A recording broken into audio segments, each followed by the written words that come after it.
እነዚህን የሂሳብ ቀመሮች በአብዛኛው የትምህርት ክፍላችን ላይ የምንመለከታቸው ሲሆኑ ሁሉም የመሬትን ክብደት ያካተቱ ናቸው። ኢቨን በእንቅስቃሴ ሕግ ውስጥ የምንጠቀመው መሬት ሁሉንም ቁስ አካሎች በእኩል ፍጥነት ትስባለች ተብሎ የተቀመጠው የስበት ዋጋ ማለትም 9.8 ሜትር ፐር ሰከንድ ስኩዌር የተገኘው በተመሳሳይ መልኩ የመሬትን ክብደት ከያዘ ፎርሙላ ነው። መሬት ያላትን ክብደት በአግባቡ መሰላትና በመታወቁ የተነሳ ነገሮች በምድር ገጽ ላይ የሚያደርጉትን እንቅስቃሴ፣ የሚኖራቸውን ክብደት እንዲሁም ሳተላይቶች በምህዋራቸው ላይ የሚሽከረከሩበትን ፍጥነት ሳይቀር ለማጥናትና ለማወቅ አስችሎናል። ውድ ተመልካቾቼ በዚህ የቪዲዮ ክፍል ላይ የመሬት ክብደት እንዴት እንደታወቀና በተለያዩ የእንቅስቃሴ ሕጎች ላይ የምንጠቀመውን አክሰለሬሽን ዲው ቱ ግራቪቲ ለምን 9.8 ቋሚ ዋጋ እንደሆነ የምንመለከተው ይሆናል። እናንተም እንደተለመደው ሼርና ላይክ እያደረጋችሁ በሳይንስ ላይ የምንሰራውን ቪዲዮ ያበረታቱ። ይህንን ቻናል ስፖንሰር በማድረግ ማበረታታት የምትፈልጉ ከታች በምናስቀምጠው አድራሻ ብታናግሩን የስፖንሰርሺፕ ፓኬጅ የምናሳውቃችሁ ይሆናል። መሬት ያላት ክብደት መሰላት የተቻለው ቀጥተኛ ባልሆነ ነገር ግን እጅግ ጥበባዊ በሆነ የሳይንስ ሙከራ የጥናት ውጤት ነው። ለመጀመሪያ ጊዜ ይህንን የመሬት ልኬት በቁጥር ገልጾ ያስቀመጠው ደግሞ ሄነሪ ካርቬንዲሽ ይባላል። ሄነሪ ካርቬንዲሽ ከ1731 እስከ 1810 የኖረ የእንግሊዝ ኬሚስትና ፊዚሲስት ሲሆን በኬሚስትሪና በፊዚክስ ጥናት ውስጥ በርካታ ግኝቶችን አበርክቷል። ለምሳሌ ብንመለከት ኢንፍላማብል ኤር በማለት ለመጀመሪያ ጊዜ የሃይድሮጂን ጋዝን ያስተዋወቀው እርሱ ነው። በከባቢ አየር ውስጥ የተካተቱትን የጋዝ ዝርዝሮችን ያጠናው ይህ ግለሰብ ነው።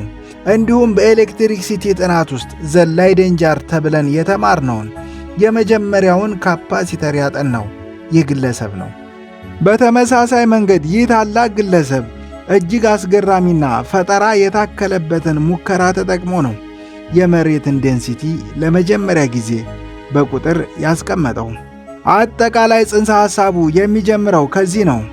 በ1687 አይዜክ ኒውተን ማንኛውም በዩኒቨርሳችን ውስጥ ያሉ ከዋክብቶችና ፕላኔቶች እንዲሁም ሁሉም በምድር ገጽ ላይ ያሉ ቁስ አካሎች እርስ በእርሳቸው የሚሳሳቡበትን ዓለም አቀፋዊ የስበት ሕግ በሳይንስ ታሪክ ተጠቃሽና የመጀመሪያ በሆነው ፕሪንኪፒያ በሚባለው መጽሐፉ ላይ በሚከተለው ሂሳባዊ ፎርሙላ ገልጾ አስቀመጠ።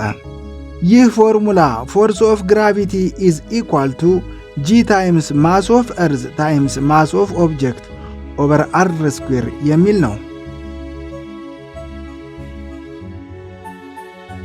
ሄነሪ ካርቬንዲሽ መሬት ያላትን ክብደት ለማስላት የተጠቀመው ሂሳባዊ ፎርሙላ ከላይ አይዜክ ኒውተን በዩኒቨርሳል ግራቪቴሽናል ሕግ ያስቀመጠውን ሂሳባዊ ቀመር ነው። ልክ ከላይ እንደተመለከትነው አይዜክ ኒውተን ዩኒቨርሳል ግራቪቴሽናል ሎውን የገለጸው በሚከተለው መንገድ ነው ማለት ነው። አይዜክ ኒውተን ምን አለ? ፎርስ ኦፍ ግራቪቲ ኢዝ ኢኳል ቱ ጂ ታይምስ ካፒታል ማስ ታይምስ ስሞል ማስ ኦቨር አር ስኩዌር ብሎ አስቀምጧል ማለት ነው። ይህ ማለት ምን ማለት ነው? ሁለት ኦብጀክቶች ቢኖሩን ሁለቱ ኦብጀክቶች በመካከላቸው ያለው ዲስታንስ ከሴንተራቸው አር ብለን ብንገልጸው ካፒታል ኤም ብለን ያስቀመጥነው ትልቁን ማስ ለማለት ነው እና ስሞል ኤም ትንሹን ማስ ማለት ነው። አይዜክ ኒውተን ምን አለ? ሁል ጊዜም ቢሆን ሁለት ማሶች ካሉን በመካከላቸው የሚፈጠረው ግራቪቲ ጂ ታይምስ ዘ ፕሮዳክት ኦፍ ዚስ ቱ ማስ ኦቨር አር ስኩዌር ነው ብሎ አስቀመጠ ማለት ነው። እንግዲህ ይህ ነው የአይዜክ ኒውተን ዩኒቨርሳል ግራቪቴሽናል ሎው የሚባለው ማለት ነው። ይህንኑ ፎርሙላ ተጠቅመን መሬት ላይ ያለ ስበትን ስንመለከት ፎርስ ኦፍ ግራቪቲ ኦን እርዝ ኢዝ ኢኳል ቱ ጂ ታይምስ ማስ ኦፍ እርዝ ታይምስ ማስ ኦፍ ኦብጀክት ኦቨር አር ስኩዌር። ይሄ አር ስኩዌር የምንለው ከመሬት ሴንተር እስከ መሬት ሰርፈስ ያለውን ርቀት ነው ማለት ነው። ኢዝ ኢኳል ቱ ዌት ኦፍ ዘ ኦብጀክት ይሆናል ማለት ነው። ይሄ ማለት ደግሞ ማስ ኦፍ ዘ ኦብጀክት ታይምስ ጂ ነው ማለት ነው። ከዚህ እነዚህ ሁለቱን እናጣፋቸዋለን ማለት ነው። ሶ ምን ይቀረናል?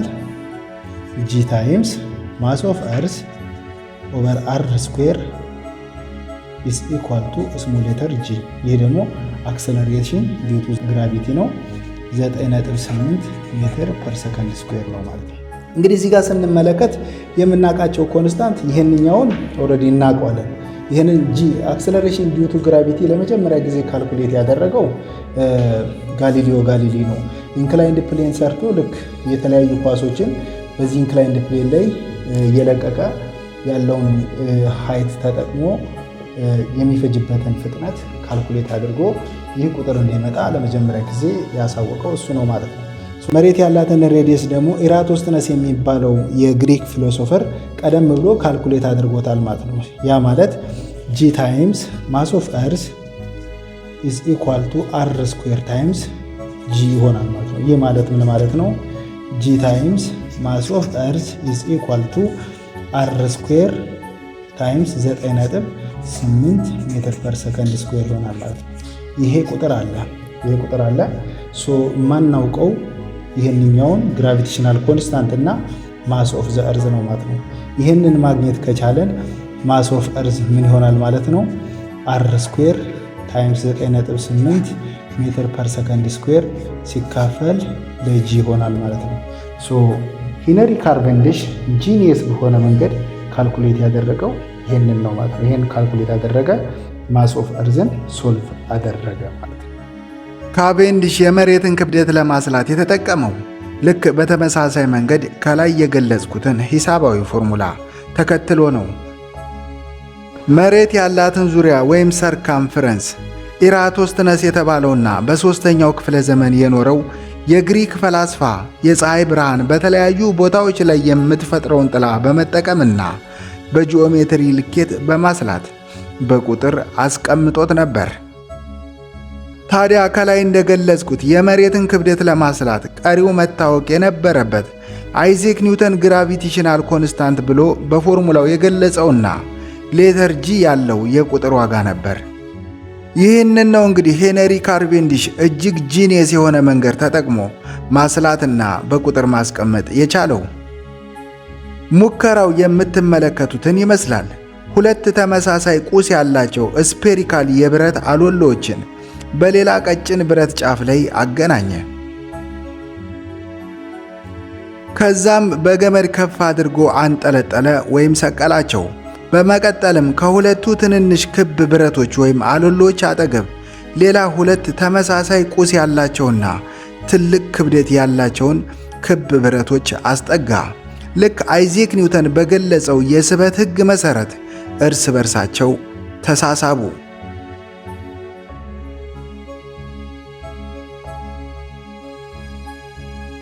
ሄነሪ ካርቬንዲሽ ቶርሽን ወይም ገመዱ ሲጠመዘዝ የፈጠረውን አንግል ወይም የቴታን ዋጋ በመጠቀምና የገመዱን የማቴሪያል ስትሬንግዝ ፕሮፐርቲ ወይም ኬ ቫሊዩ በመጠቀም ከዚህ ሙከራ የግራቪቴሽናል ኮንስታንት ጂ ያለውን ዋጋ በሚገርም መንገድ የሚከተለውን የቁጥር ዋጋ አስልቶ አስቀመጠ።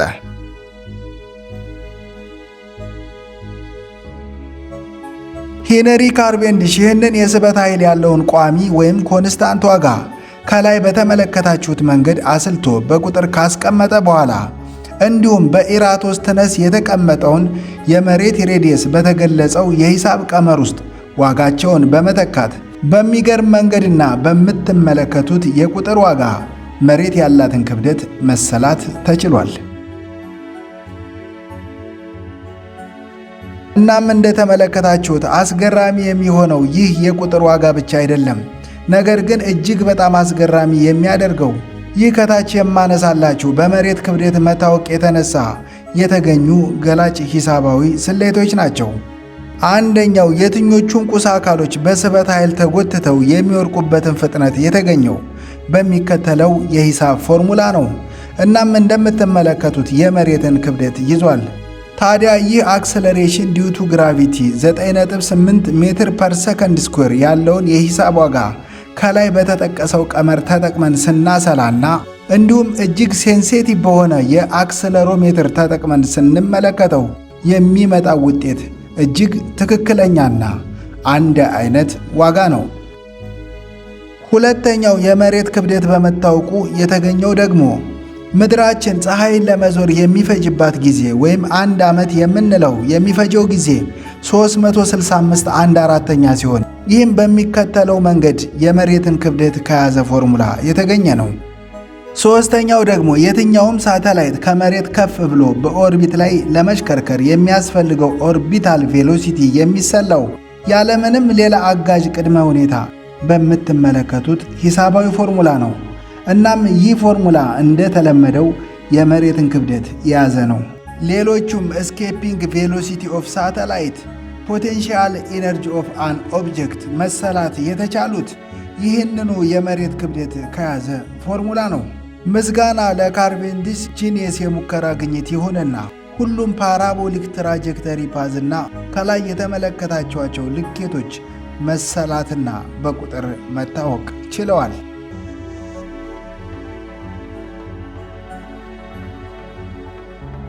ውድ ተመልካቾቼ ለዛሬ ይዤላችሁ የቀረብኩት የሳይንስ ቪዲዮ ከላይ የተመለከታችሁትን ይመስል ነበር።